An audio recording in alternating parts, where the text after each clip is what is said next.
Welcome, everyone, to Let's Raid, a Vegas Raiders podcast here on the Couch Potato Diary Sports Network. My name is Peter Klein. Thank you all very much for tuning in today. This is a bit of a new project that I'm starting.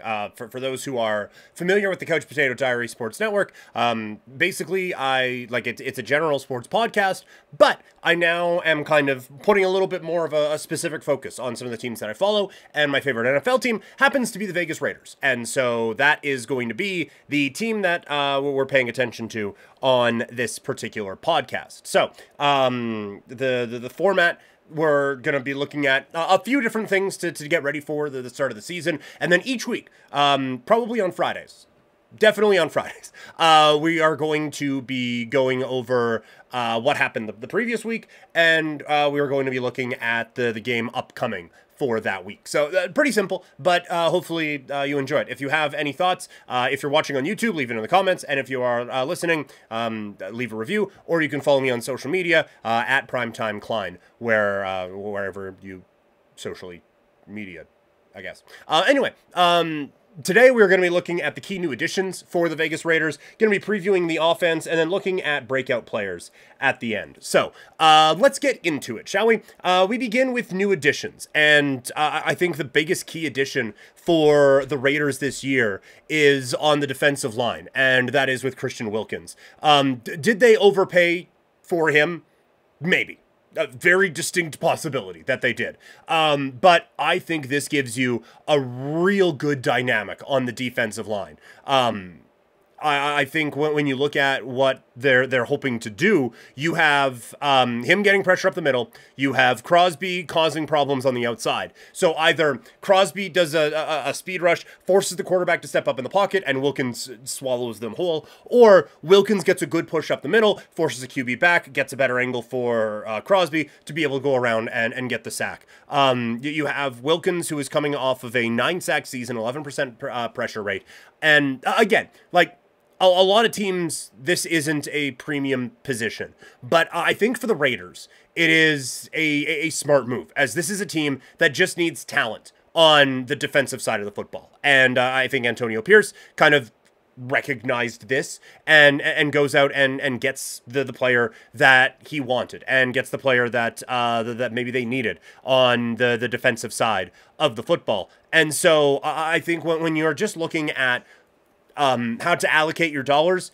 would you just, in a vacuum, want to be spending that amount of money on the defensive tackle? Probably not.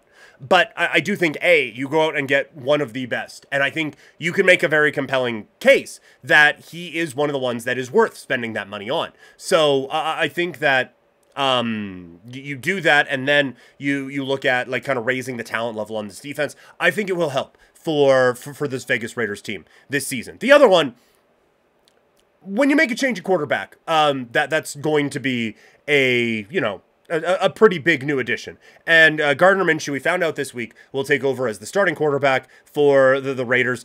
He's not spectacular. He is not the quarterback of the future. He is maybe not even the quarterback of next season, or even week 10.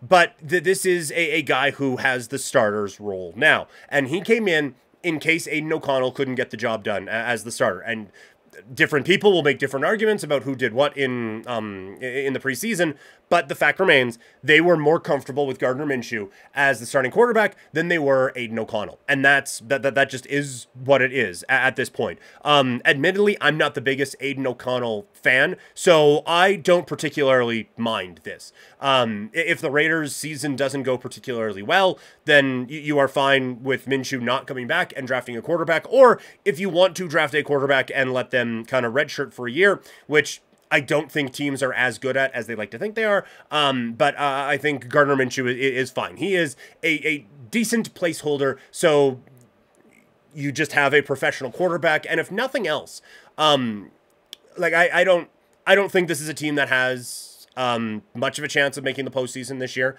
But I think from a evaluation standpoint, you at least now know that this is a player, or that this is a quarterback that just lets you see what else you have. You know, like you Whether it's the offensive line, well, it's a young quarterback. He's not making the right decisions. He's holding on to the ball too long, and it's making the offensive line look bad. Or a young running back in Zamir White. Well, no one trusted that we were going to throw the ball because we had a young quarterback, so they stacked the box, and he couldn't do a fucking thing. You don't necessarily have that now. Not that everyone's going to be like, Jesus fucking Christ, it's Gardner Minshew. But teams are going to have to at least respect what you are going to do in the passing game. And I think that will help the Raiders kind of evaluate things. And then the last one is Brock Bowers. Again, we are talking about a Raiders team that spent big money on the defensive tackle and drafted a tight end for the second year in a row. So, bigger picture, not moves that I would like. And again, just like in a vacuum, if you told me that, I would lose my mind. But Brock Bowers is such an interesting player. He was the leading receiver for Georgia's dominant teams. Now, they weren't dominant because of their offense. We know this. But Brock Bowers, I think, is a really, really fascinating player. And just like listening to Mel Kiper Jr. go on and on and on about how dynamic of a player this guy is and how he is going to be able to affect this offense or affect offenses in the National Football League. I think you have to at least kind of give him a shot and see what you have in this kid. I think you can see a lot of variety in the ways that he can be used. Mel Kiper was talking about having him line up in the backfield as a running back sometimes. He is not going to be just like, oh, well, he's going to help block on the side. I mean, he might. He probably will at some points. That's a tight end's job. But he is going to be more out there as a receiver and probably more as a slot receiver than anything. And I'm so excited to see how the Raiders are able to use him. We'll get into the offensive preview here in a second. Creativity was not a strong point with this Raiders team, but I do think that he is going to be an interesting factor. And so again, when you are looking at, okay, well, they used a high draft pick on a tight end for the second year in a row, that's less than ideal asset allocation. For sure it is. But again, this is a guy who has the potential to be a game-breaking player. And with all the Devontae Adams rumors going around, this team might need one of those at some point. And so, like, his high end is elite-level tight end. His low end is unusable. But his high end is one of the best tight ends in the sport in a couple of years. And so that's going to be interesting to see how the Raiders get the most out of that particular player. Next week, we're going to be focusing on the defensive side of the football. This week, the focus is on the offense. And last year, to call the Raiders conservative on offense would be a bit of an understatement. The Raiders did not really do a whole lot in terms of moving the football. But you have an offense that they were 27th in offensive points scored. They were 27th in yards gained, 27th in yards per play, 24th in total offensive EPA gained and EPA per play. Only 4%, the reason they were able to do this and be successful is only 4% of their drives ended in turnovers. That is first in the National Football League. The Raiders were 7-3 if they got a takeaway, but they were 1-6 if they didn't. That was the biggest win-loss swings in the NFL. The Raiders went 5-1 if they won the turnover battle, but were 3-8 if they did not. That's how they won their games. They weren't dominant offensively or anything. They just didn't screw up. Basically what was the way that they went out and they won their games. And that is a tricky thing to duplicate going into an 17 game season. It'll be 18 soon. But going into a 17 game season, that's a different, it's difficult to be perfect 18 games in a row.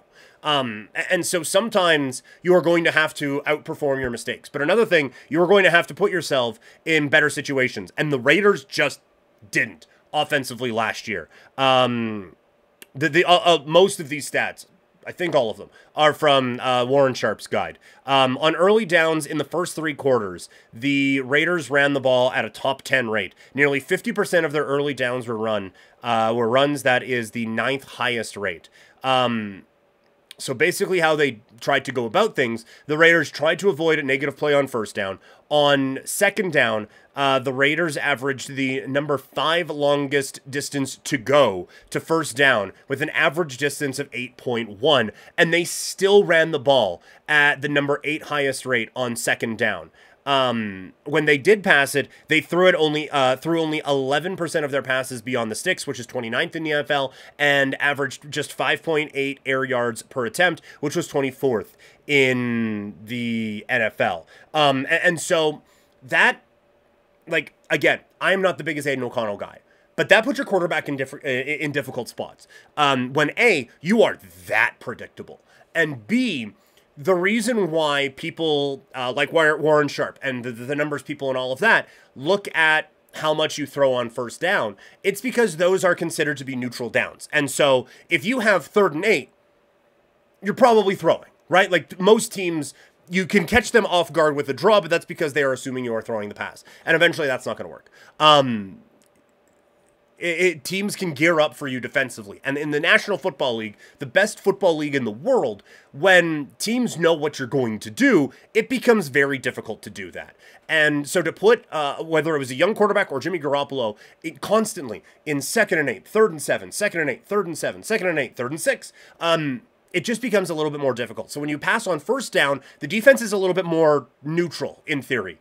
And so that allows you to maybe make life a little bit easier on your quarterback. And so I think a lot of this was just a lack of trust in Aiden O'Connell. I think part of it was just how the team was schemed. And you have a defensive-minded coach, that's what they're going to do. Hopefully, I think this is something that they adjust going forward. And I think a lot of teams try to avoid 3rd down. You know, like you don't want to put yourself in that spot. And the teams that had the fewest amount of 3rd downs also happened to be some of the best teams in the NFL. So that there is, I guess, a confirmation bias there. And instead of prioritizing bypassing 3rd downs, the Raiders' entire game plan seemed to set up 3rd and short.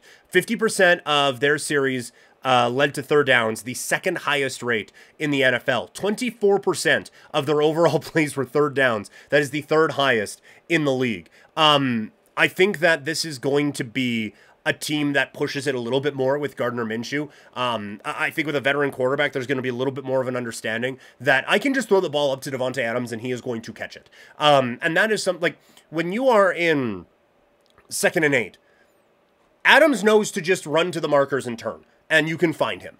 And like, hopefully there is a bit of that chemistry that is built up. But I feel like this is still a team that, while limited at times, does have more weapons offensively than they were kind of treating it as last year. Like Myers, Jacoby Myers and Davante Adams are a really good wide receiver duo. And you match that last year with Josh Jacobs, that's a pretty good kind of 3-headed monster that you can put out there as an offensive unit and feel relatively comfortable with that. The Raiders kind of treated it like they didn't have anybody, and they were just kind of hoping that they would stumble into something. And so I think Gardner this year, there is going to be a way to attack things a little bit more. And then you add Bowers to maybe either you want to stretch the field with Adams and Myers, who are very good at that, and then you have Bowers underneath. If you want to get creative with Bowers, whether it's out of the slot or again as a running back,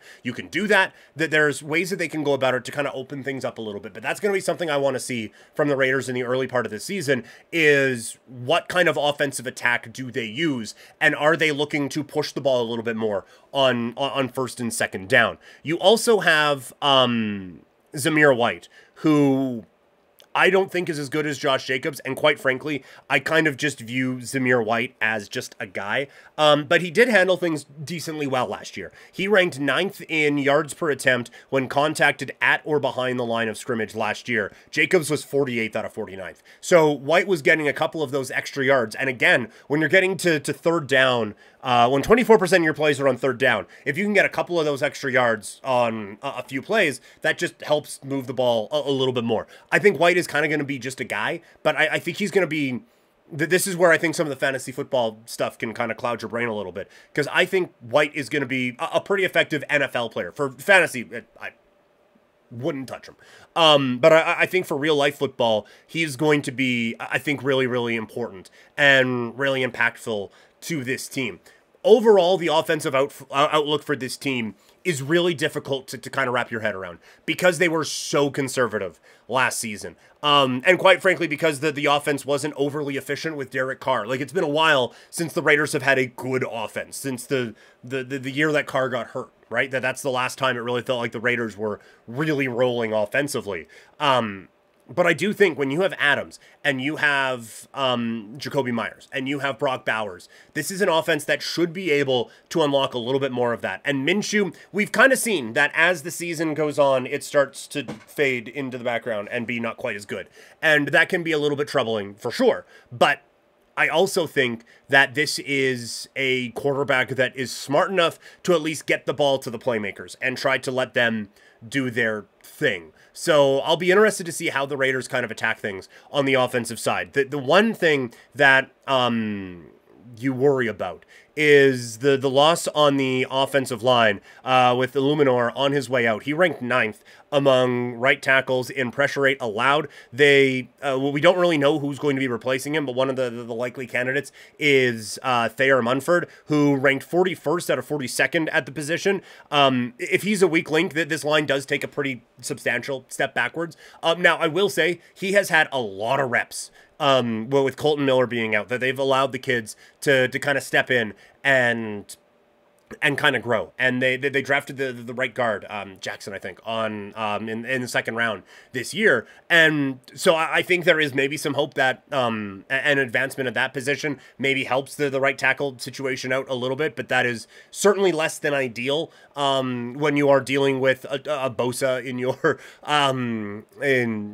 in your division. Khalil Mack as well. The Raiders were very familiar with what Khalil Mack did against them a season ago. You know that Kansas City is going to be bringing some pressure as well. So the offensive line not holding up would be a disaster for this team. They do kind of need everything to go perfectly to, I think, even have an average offensive season, but I still think the potential is there for this team to be able to move the football and actually be able to come up with some big plays. I think the main thing, O'Connell or Jimmy Garoppolo, both very risk averse. And I think Minshew kind of gets the reputation that he's just a gunslinger. He's not exactly, but he at least knows enough that it's kind of if Adams is even, he's got his guy beat, right? Like he is good enough that he can win a jump ball against most defensive backs in the NFL, and that's going to be able to give him an advantage. So I think Minshew is going to be able to step up and take advantage of that, and so I do think we will see some growth from the offensive side of the football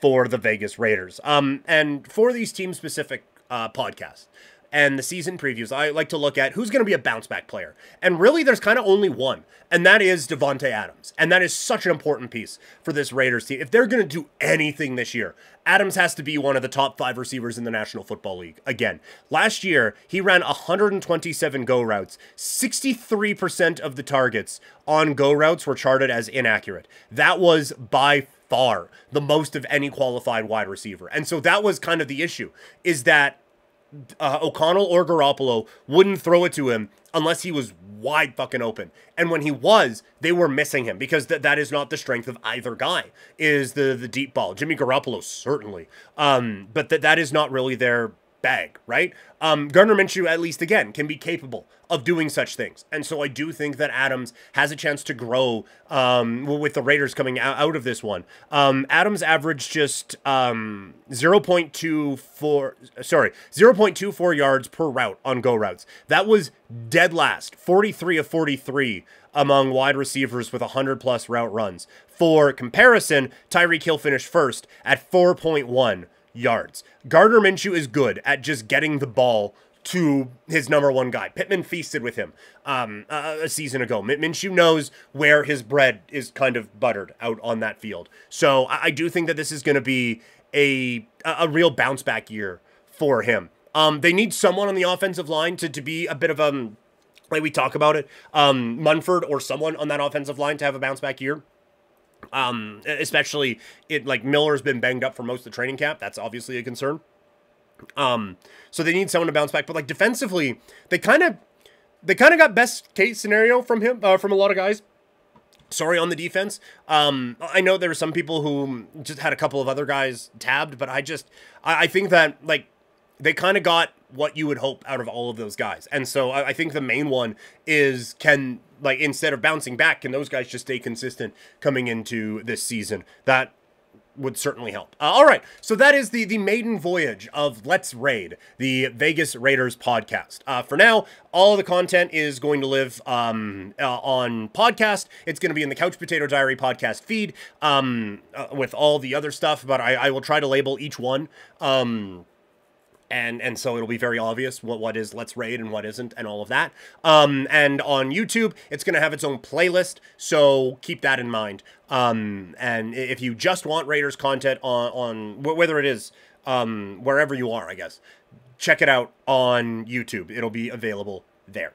All right, that's going to do it. Thank you guys so much for tuning in. Let me know what you like and don't like. I really am looking forward to this project here this season. And so looking forward to kind of getting this off the ground. Leave a comment if you're watching on YouTube. Leave a review. If you are listening, make sure you subscribe no matter where you are taking part in this podcast today. Follow me on social media. I am at Primetime Klein, wherever you'll be able to follow me. And I will talk to all of you later. Have a great day, everybody.